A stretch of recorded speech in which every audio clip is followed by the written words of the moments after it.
Muito bem, irmãos, vamos para a palavra de Deus. Eu quero falar, coloquei esse tema bem, imaginando assim numa sala de aula, o perdão faltando e Satanás dizendo presente, né? Olha o título, perdão ausente, Satanás presente.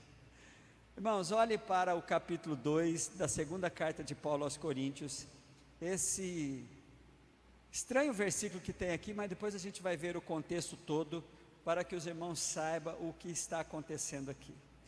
Versículo de número 11, mas eu quero que vocês leiam o versículo 9, 10 e 11. Eu lhes escrevi com o propósito de saber se vocês seriam aprovados, isso é, se seriam obedientes em tudo. Se vocês perdoam a alguém, eu também perdoo. E aquilo que perdoei, se é que havia alguma coisa para perdoar, perdoei na presença de Cristo por amor a vocês, a fim de que Satanás não tivesse vantagem sobre nós, pois não ignoramos as suas intenções, ou as intenções dele, ou os seus ardis. Irmãos, o que é isso? Uma das coisas que deveria ser um assunto totalmente resolvido para nós, seria essa questão do perdão, mas não é não. Sempre temos pessoas com dificuldades nessa área, e a igreja principalmente, também de um modo geral. Uma vez eu ouvi um amigo muito ferido com essa questão de igreja, e ele disse essa frase assim, ó: Deus perdoa, mas a igreja não. Falei, como assim, né? Ele vindo de uma situação de muitas feridas da comunidade que ele fazia, ele disse essa frase. Esse texto aqui, ele está falando de uma situação que a gente vai encontrar lá no capítulo 5 da primeira carta de Paulo aos Coríntios, quando o indivíduo lá estava num alto nível de imoralidade, assim, um pecado gravíssimo o cara estava cometendo, e a igreja não estava se importando com aquilo, como talvez era um indivíduo difícil de mexer, ou então uma pessoa muito importante da igreja, mas Paulo então recomenda à igreja a disciplinar esse indivíduo. Na segunda carta, segundo os estudiosos, o indivíduo está arrependido, voltando, e a igreja, Paulo estava sendo indagado, o que ele iria fazer com ele? Paulo então estava dando a ordem de que ele era um com a igreja no perdão daquele indivíduo que havia ferido, que havia cometido um pecado. E depois vocês podem ver todo o capítulo, se você se interessar, você pode ver todo o capítulo 5 da primeira carta, tá bom? E este é o contexto aqui. E é interessante de que a igreja tem um desafio muito grande com esse negócio de perdão, que é diferente do perdão individual. Como igreja, nós devemos criar, ao perdoar alguém, a gente precisa criar um ambiente de dar todas as oportunidades que essa pessoa precisa para mostrar que realmente mudou, e não está mais, pelo menos na minha percepção, não está cometendo mais o erro que estava cometendo antes, que feria toda a comunidade, não é? Por quê? Porque perdão é o grande mistério e a grande bênção que nós recebemos de Deus. A paz que temos em nosso coração foi que quando nós cremos em Jesus, nós recebemos o perdão dos nossos pecados.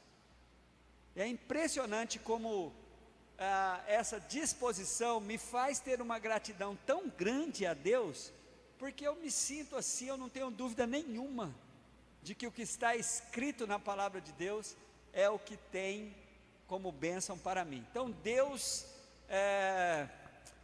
e o perdão de Deus é um perdão muito cheio de amor mesmo. Deus está fazendo assim, na minha percepção, é aquela maneira de nos amar tão constrangedora, que o amor de Deus ligado ao perdão, ele está sempre me dando oportunidade para eu acertar. O pior de todos os erros que você comete, lá está dando Deus oportunidade para, a partir de agora, você acertar. E o perdão de Deus, ele tem os seus princípios. Por exemplo, o que aconteceu com Davi. Davi foi perdoado do seu pecado, e o pecado de Davi merecia a morte. Então Deus aliviou Davi. Natan chega para Davi e fala: você não vai morrer. Porém, as consequências, Davi sofreu todas elas. As consequências, Davi sofreu. Então, é assim que acontece com qualquer um dos nossos pecados. A pessoa que é perdoada por Deus, mas uma coisa que Deus não alivia, são as consequências. Na minha crença, irmãos, eu penso que Deus só alivia das consequências que o indivíduo não aguenta. Há muito livramento nessa área, mas as consequências dos nossos erros, elas não são aliviadas a despeito de sermos perdoados. O Senhor perdoa, mas a gente realmente sofre as consequências de tudo. Então é parte de Deus, Deus que começou na pessoa de Jesus Cristo, trazer para nós entrarmos nessa dimensão do perdão de Deus. Ele perdoa mesmo, a ponto de a Bíblia chegar a afirmar que o Senhor esquece das nossas iniquidades e dos nossos pecados. Porém, hoje, qual é o desafio? A gente está diante de um ensinamento bíblico que coloca Satanás nesse assunto de perdão. Até então, irmãos, só aqui, olha que coisa interessante, só aqui que o diabo entra nessa história, no ensino sobre perdão. Quando você vai ler lá em Mateus capítulo 6, perdoai as nossas ofensas, assim como nós perdoamos a quem não tem ofendido, logo depois é uma coisa entre nós e Deus. Se você não perdoar os homens as suas ofensas, Deus também não perdoará. Mas, de repente, o apóstolo Paulo, na segunda carta, ele coloca este elemento: Satanás se aproveitando desta fraqueza de muitos, de não conseguir liberar perdão. E Satanás, fiquei imaginando assim, porque a expressão que Paulo usa é assim, olhe de novo para o versículo de número 11, a fim de que Satanás não tivesse vantagem sobre nós. Qual é o assunto que ele está falando? O perdão que estava sendo liberado para aquele indivíduo que pecou lá no capítulo 5 da primeira carta aos Coríntios.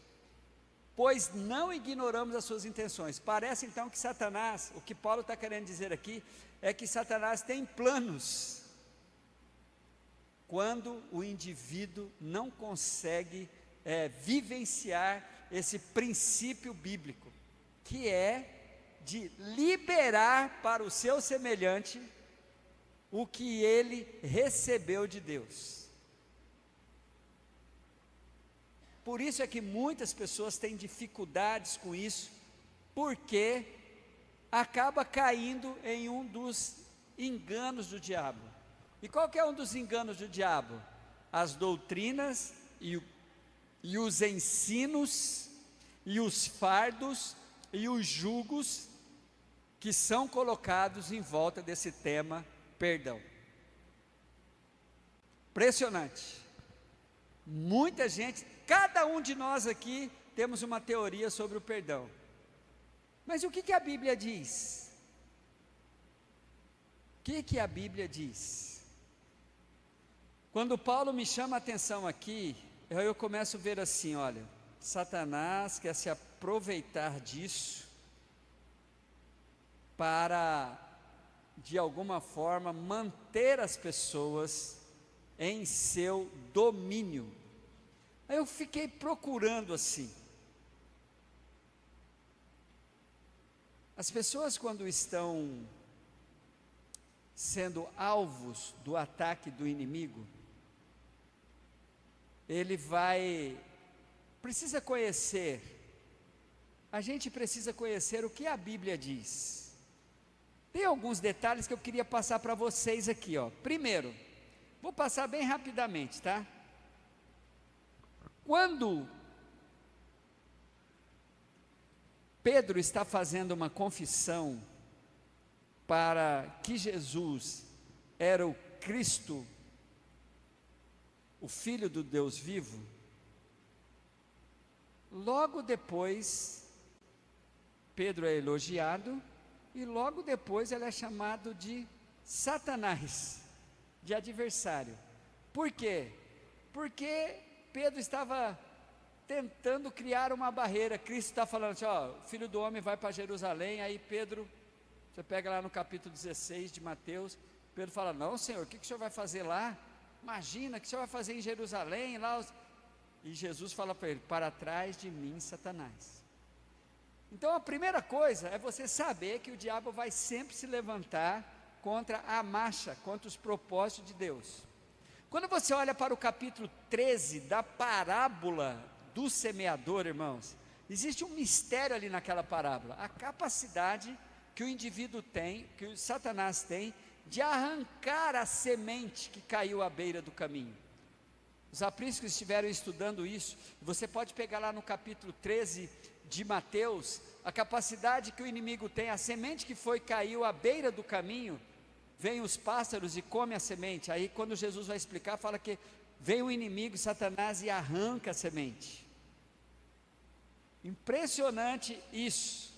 E é interessante também que no mesmo capítulo, no capítulo 13 de Mateus, na parábola do semeador, Satanás arranca, na parábola do joio e do trigo, ele planta.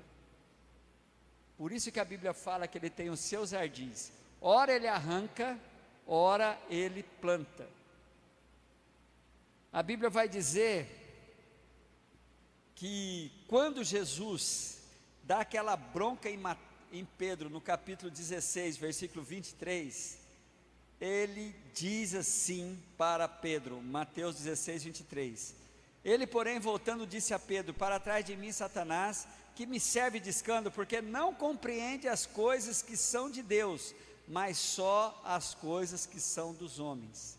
Jesus estava falando um dado aqui, de como Satanás é especialista nas coisas dos homens, como ele conhece isso,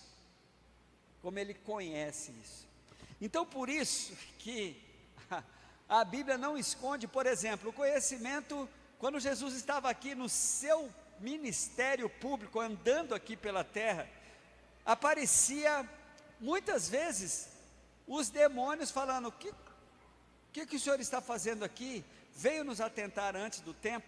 Mas uma das informações mais claras sobre o conhecimento que Satanás tem de Cristo, é também o conhecimento que Satanás tem das pessoas, dos ministros de Cristo, dos servos de Deus.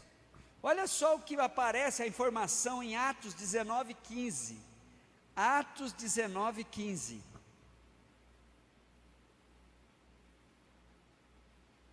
Respondendo, porém, o espírito maligno disse: conheço a Jesus e bem sei quem é Paulo, mas e vós, quem sois? Essa é uma passagem muito engraçada da Bíblia, de Atos 19:15, uns caras lá que levam uma surra de um endemoniado. Depois vocês leem lá, esse não é o assunto de hoje, mas é muito interessante. A Bíblia vai dizer em Marcos capítulo 3, versículo 11, assim ó: e os espíritos imundos, vendo-o, prostravam-se diante dele e clamavam dizendo: tu és o Filho de Deus. Provas bíblicas que o inimigo conhece a Jesus Cristo e conhece as pessoas, e conhece a Bíblia, irmãos. Quando você vai ver a tentação de Cristo lá no capítulo 4 de Mateus, Satanás tem o Salmo 91 decor, ele cita partes do Salmo 91 para Jesus. Muito bem, irmãos, por que então que eu estou chamando a atenção de vocês nessa noite sobre essa questão, esse título interessante, perdão ausente, Satanás presente? É porque o inimigo, ele procura oportunidades para nos atingir. No meio evangélico, usa-se um jargão evangélico chamado brecha, não é? Então é uma coisa que os evangélicos, deu brecha, deu brecha, deu brecha. E uma das brechas, irmãos, está ligado à ansiedade. E a falta de perdão causa muita ansiedade no coração da pessoa. A pessoa fica ansiosa a pessoa fica se sentindo cheio de culpa, e a pessoa então acaba ficando vulnerável, porque ela não está conseguindo, principalmente quando conhece o tema sobre perdão, e está engodado com as doutrinas humanas sobre esse tema, ela sofre muito. Aí a Bíblia vem e fala para nós assim, olha, 1 Pedro capítulo 5, versículos 7 e 8, a Bíblia fala assim, ó, lançando sobre ele toda a vossa ansiedade, porque ele tem cuidado de vós. Depois de falar de ansiedade, o apóstolo Pedro fala assim, ó, sede sóbrio sobre essa questão de ansiedade, vigiai, porque o diabo, vosso adversário, anda em derredor, bramando como leão, buscando a quem possa tragar. E hoje você vai sair daqui totalmente livre dessas coisas, principalmente dos engodos que o diabo usa em volta, os ardis do diabo em volta desse tema. Satanás, ele tem alguns recursos. Quando você vai ler o livro de Jó, você vê um misterioso Deus autorizando Satanás a tocar em tudo que Jó tinha, inclusive no corpo de Jó, mas só não podia tocar na vida dele. A Bíblia diz assim, ó, você abrir Jó capítulo 1, versículo 7, diz assim, ó, então saiu Satanás da presença do Senhor, feriu a Jó de úlceras malignas, desde a planta do pé até o alto da cabeça. Um dos ardis de Satanás, usar o recurso da doença, não é? O Senhor já tinha dado uma ordem para Satanás, olha, você pode tocar em tudo, menos não tire a vida dele. Então é bom a gente saber disso, né?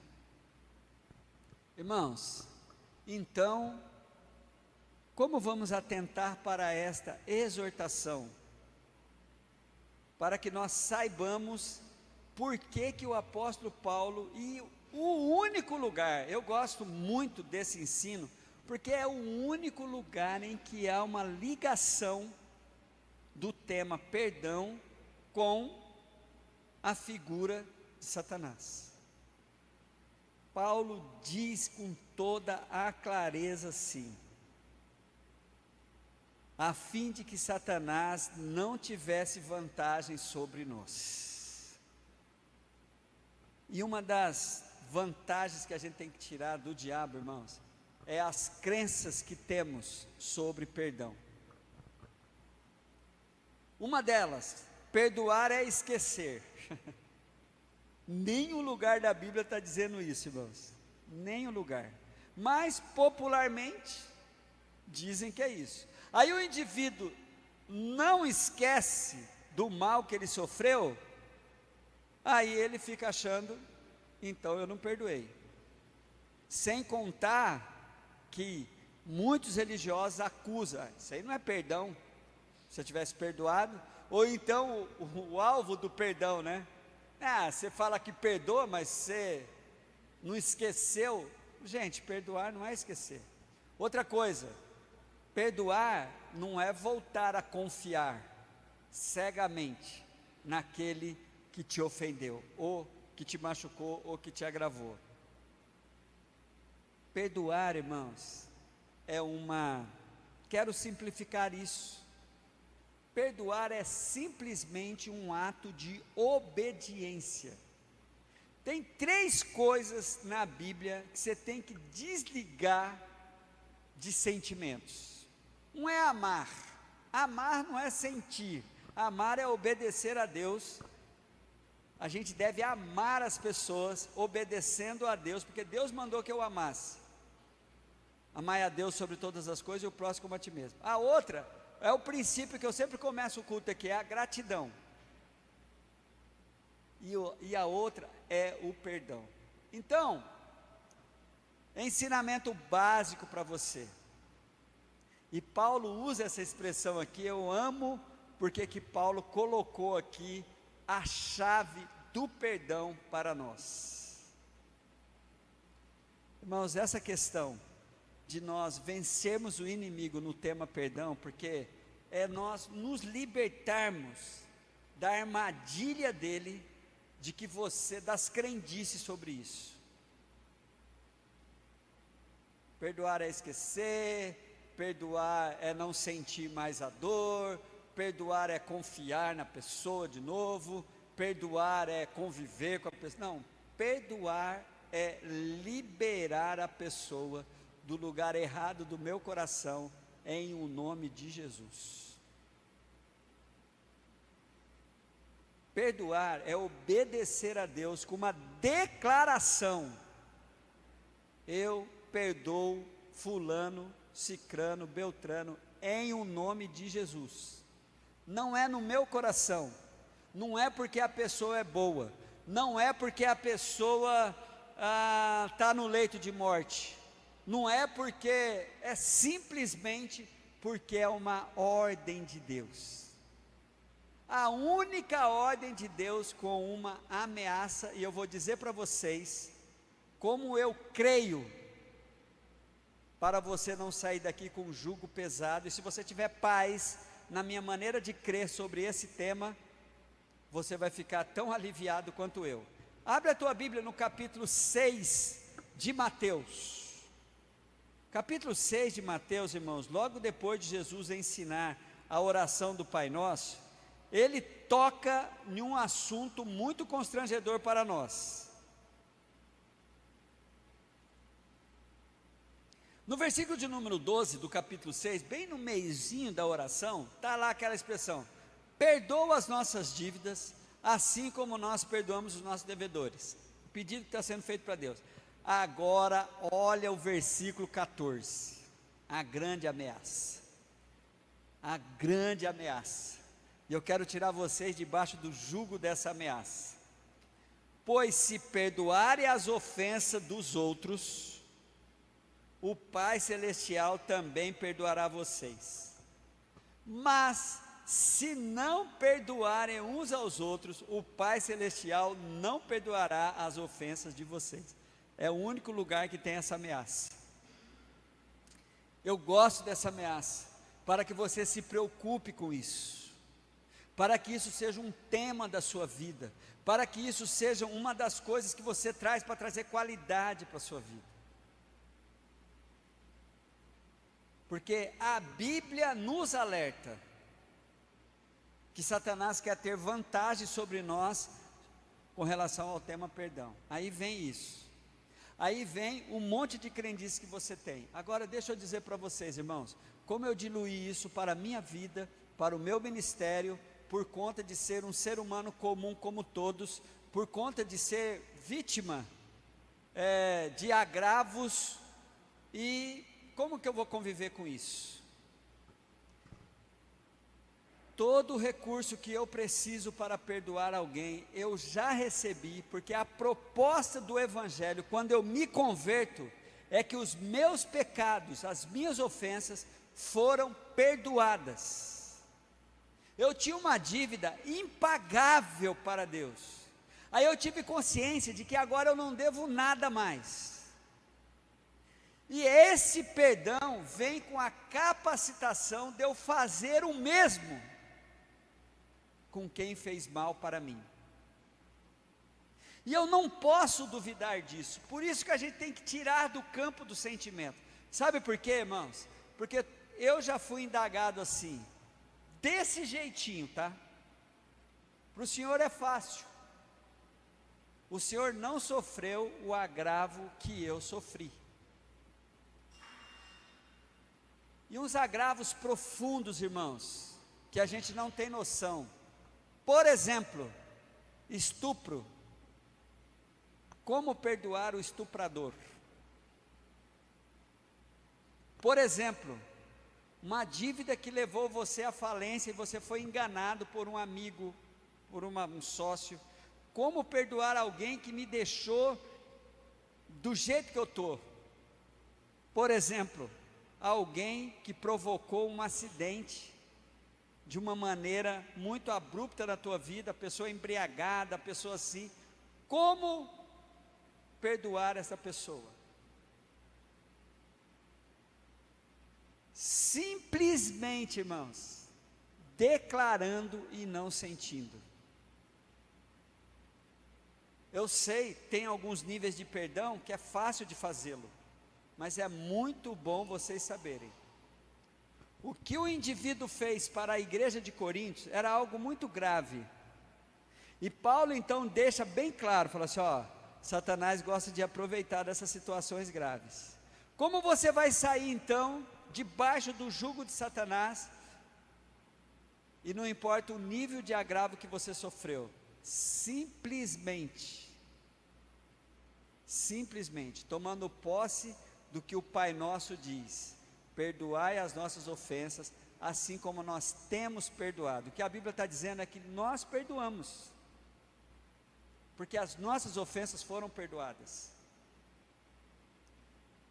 Aí, queridos, saia debaixo desse jugo, saia debaixo dessa presença satânica, achando de que porque você não esqueceu, porque o agravo foi muito profundo, você não consegue, e é difícil mesmo, para cobrar de um ser humano o perdão do indivíduo que matou o seu filho, que matou a sua filha, do estuprador, do violentador, do abusador. Mas a pessoa tem que olhar para Jesus Cristo. Sabe por que Paulo fala? Olha que coisa interessante, irmãos. Olhe de novo para o versículo 11 do apóstolo Paulo, do capítulo 2, melhor dizendo, do apóstolo Paulo não, da segunda carta aos Coríntios. Olha só, irmãos, aqui está o segredinho. Versículo 10. Paulo diz assim, ó, 2 Coríntios 2:10. Se vocês perdoar alguém, eu também perdoo. E aquilo que perdoei, se é que havia alguma coisa para perdoar, aí Paulo diz: perdoei na presença de Cristo. Ou seja, eu fiz isso com o recurso de estar em Cristo, eu fiz isso em Cristo, eu fiz isso por Cristo, eu fiz isso porque é uma ordem de Cristo, e não porque o indivíduo merece ou não merece. Eu fiz isso porque está condicionado a uma capacitação que Deus me deu em Cristo Jesus. A expressão em Cristo Jesus é repetida pelo apóstolo Paulo mais de 160 vezes na Bíblia. E é uma espécie de uma revelação de que em Cristo você consegue tudo que você sozinho você não consegue. Em Cristo é possível que você perdoe a pessoa apenas declarando: eu perdoo o meu estuprador em nome de Jesus. Eu perdoo o meu sócio que me faliu e agora eu sou uma pessoa pobre em nome de Jesus. Está perdoado. Não tem nada a ver com seus sentimentos. Você vai continuar chateado, você vai continuar sentindo a dor, mas você tem uma disposição de, em Cristo Jesus, liberar este perdão. É impressionante, irmãos, como que o Espírito vai nos trazendo paz. E todas as vezes que a lembrança desse agravo vir e o indivíduo aparecer na sua mente, libere uma palavra de bênção. Que Deus abençoe aonde estiver essa pessoa. Que Deus abençoe e pronto. Deixa com Deus. Então, por que Satanás quer se aproveitar disso? Porque ele te coloca debaixo do jugo, da culpa. Ah, não consegui perdoar. É fácil para o pastor falar, mas o agravo que eu sofri, não se preocupe com o que você está sentindo, não se preocupe com a dor que você está sentindo, não se preocupe com as lembranças, não se preocupe porque toda vez que você pensa nisso dói. Não, simplesmente confie no que está escrito em Mateus capítulo 12, versículo de número 37, o poder das palavras das quais eu vou prestar conta diante de Deus. Por isso é que é fácil perdoar. Por isso que é fácil cumprir esse princípio. Abra a tua Bíblia em Mateus capítulo 12. Você não pode abrir mão, você não pode deixar esses recursos bíblicos e ir ficando só debaixo do jugo do diabo aí, porque você fica imaginando que você não, Mateus 12, você fica imaginando que você não consegue cumprir esse princípio. Mateus 12, irmãos, vai lá para o versículo de número, eu vou ler aqui, versículo de número 36. Olha só, preste atenção, 12, 36. Mas eu digo que no dia do juízo, os homens haverão de dar conta de toda palavra. Na minha Bíblia está a palavra inútil, de toda palavra inútil que tiverem falado. Agora vem o princípio geral. Pois, por suas palavras, vocês serão absolvidos. E por suas palavras, vocês serão condenados. Impressionante isso, né? Então não é pelos seus sentimentos, não são pelos seus sentimentos, melhor dizendo. Então, eu tenho paz dentro de mim, irmãos, sem nenhuma dúvida, de que, ao fazer uma declaração em nome do Senhor Jesus, obedecendo a Cristo, porque Ele mandou que eu fizesse, essas simples palavras aqui que eu vou repetir: eu perdoo fulano, em nome de Jesus Cristo. E deixa o teu coração para lá, deixa a sua mente para lá, simplesmente perdoe. Simplesmente, libere, abre a tua boca e declare, e não fique cobrando, e vai, continue. Por quê? Você acabou de sair da presença dos ardis, das vantagens que o diabo tinha sobre você. Porque qual que é a palavra que o apóstolo Paulo usa no versículo 11 do capítulo 2 de 2 Coríntios? A fim de que Satanás não tivesse vantagem sobre nós. Qual é o tema aqui? Perdoar o indivíduo que tinha feito um agravo seríssimo para a igreja. Pois nós não ignoramos os seus ardis, ou seja, Satanás não vai me enganar. Eu não vou ficar aqui olhando para o meu coração. Eu não vou ficar aqui olhando para o tamanho do erro que eu sofri. Não, eu vou simplesmente, em nome do Senhor Jesus, serei julgados por estas palavras, e não pelas coisas que eu sinto. Todos vão sair daqui nessa noite, mais uma vez, aqueles que já foram ministrados por esta palavra, por conhecer esses princípios, estão livres aí. Satanás não tem mais, tem muita gente debaixo de um jugo muito pesado, debaixo de Satanás levando muitas vantagens sobre a sua vida, porque você acredita mais no que falam sobre perdão do que no que a Bíblia diz sobre perdão. Frase de efeito, irmãos: os perdoados perdoam. Amém? Os perdoados perdoam. E qual é então o principal ardid do diabo sobre esse assunto? Ele quer fazer você achar que você tem que perdoar para ser perdoado. Não. Satanás tem a artimanha de nos fazer esquecer do quanto fui amado e do quanto fui perdoado. E quando eu senti isso, eu começo a amar a Deus. E o meu amor por Deus me coloca numa disposição de querer obedecê-lo. Então, porque fui perdoado em Cristo, todos estão perdoados na minha vida. E não importa o tamanho do agravo, irmãos, não importa.